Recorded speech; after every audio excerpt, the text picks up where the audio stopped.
Jaksa sebut Putri salah satu pelaku pembunuhan berencana terhadap Brigadir Yosua Huta Barat. Bahkan jaksa juga menyebut bahwa cerita Putri kepada suaminya lah soal pelecehan yang menjadi dalang Verdi Sambo menyusun rencana menghabiskan nyawa anak buahnya sendiri yaitu Yosua Huta Barat.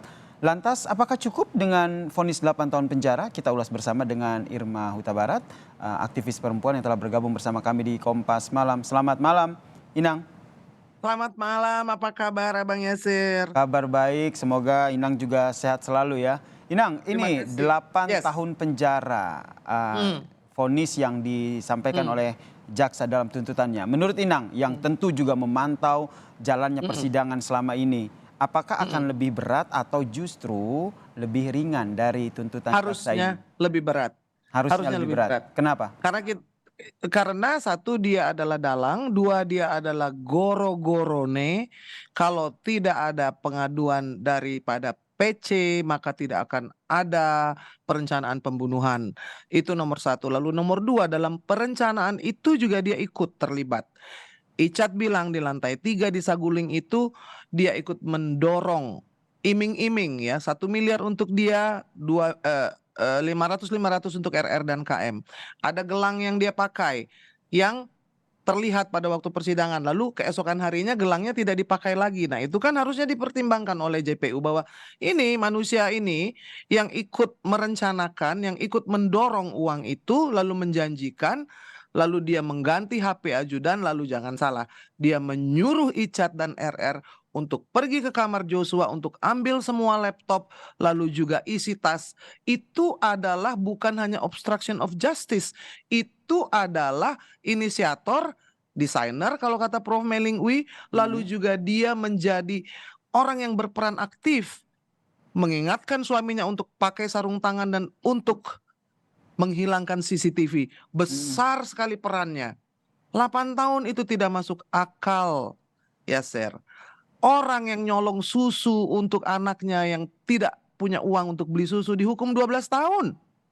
Nenek-nenek yang ngambil coklat kena hukuman 18 tahun. Jadi ini kita nih sedang dipertontonkan nih tuntutan jaksa Mhm. yang terlalu rendah, tidak adil. PC itu harusnya sama dengan Sambo. Kalau Sambo dapat seumur hidup, maka PC juga harus seumur hidup. Kenapa demikian? Karena mereka berdua setali tiga uang, sepasang, sepaket Oke, yang berarti sangat menurut Inang kecil. harusnya lebih berat dibandingkan dengan tuntutan dari jaksa yaitu 8 tahun penjara. Pertanyaannya selanjutnya adalah apakah kemudian hakim akan mengambil langkah itu berdasarkan fakta yang juga tadi telah Inang sampaikan? Mm-mm. Nah, itu kan Kang Aksep mengatakan ya bahwa hakim itu akan melihat ada dua nih, niatnya dan Mhm. tujuannya, ya kan? PC ini niatnya apa? Niatnya buruk. Tujuannya apa? Tujuannya buruk. Kalau dia seorang perempuan yang punya empati, hati nurani, jangankan bunuh orang, suami kita mau bunuh anjing aja pasti kita larang. Apakah ada larangan yang dikeluarkan olehnya? Tidak ada sama sekali. Hanya dia menjadi sumbu kompor gas api biru. Mhm. Sehingga panas suaminya bukan hanya itu, ya tadi itu, ikut terlibat, ikut aktif, bahkan ikut memerintahkan untuk mengambil semua barang-barang Joshua. Jadi keterlibatannya itu terlalu banyak, Lengkap ya terlalu dari besar. awal hingga akhir ya sebagai pemicu Oh, seperti kata oh, Anda oh, tadi oh, sampai akhirnya dengar. eksekusi. Oh, dengar, bukan hanya eksekusi. Setelah mati pun Oke. transfer uang 200 juta Mhm. dari rekening Joshua kepada RR itu atas perintah PC. Jadi ya, Ser, bukan hanya setelah eksekusi, dari sebelum pelucutan dari Magelang, lalu juga pada saat eksekusi dan Mhm. sesudah eksekusi. Jadi post pada saat kejadian dan pasca dia terlibat yang namanya Putri Chandrawati ini. Jangan Baik. lupa uang 200 juta itu atas perintah dia. Lalu Mhm. juga Mhm. ada setoran 400 juta. Jumlahnya 600. Kalau saya pikir itu adalah pembayaran 500 juta kepada RR. Itu kan tidak pernah dipertanyakan dan tidak pernah dipertimbangkan oleh Mhm. JPU. Kemudian Bagaimana dia Inang, tidak terlibat, bisa Kalau kita suruh lihat transfer.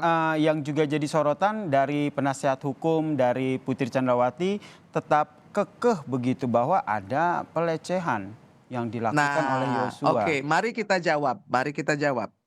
Ada perkosaan, ada pembantingan 3 kali. Orang yang diperkosa, orang yang dibanting itu keluar rumah aja nggak mau. Bertemu dengan orang aja malas.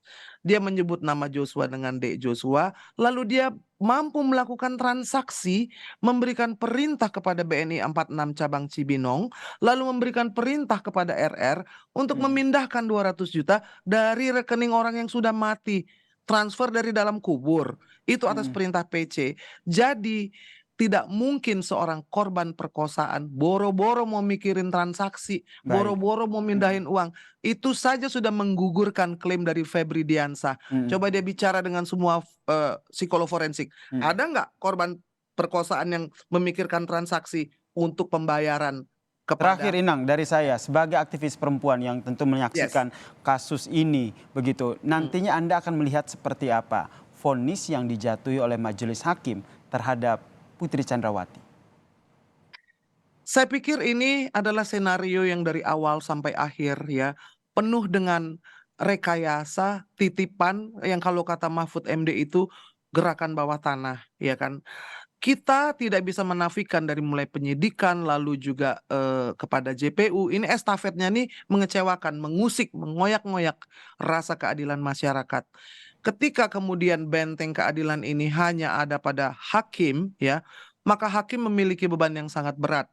Saya ingin berpesan kepada hakim, di sini bukan hanya sekedar putusan yang sekedar bagaimana memberikan hukuman itu, tetapi ini adalah berhubungan dengan moral bangsa Indonesia. Baik, Ketika seorang pembohong yang berdusta dan merekayasa mendapat hukuman ringan, maka semua orang percaya bahwa membunuh dan membohong itu tidak masalah. Kenapa?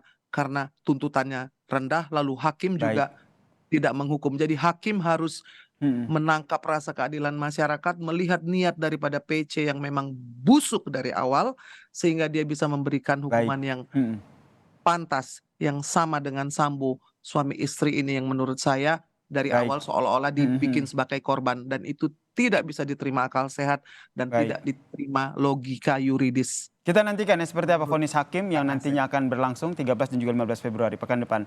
Irma Huta Barat, aktivis Yes. perempuan. Terima kasih telah bergabung bersama kami di Kompas Malam. Salam sehat Sama-sama Inang. Yaser.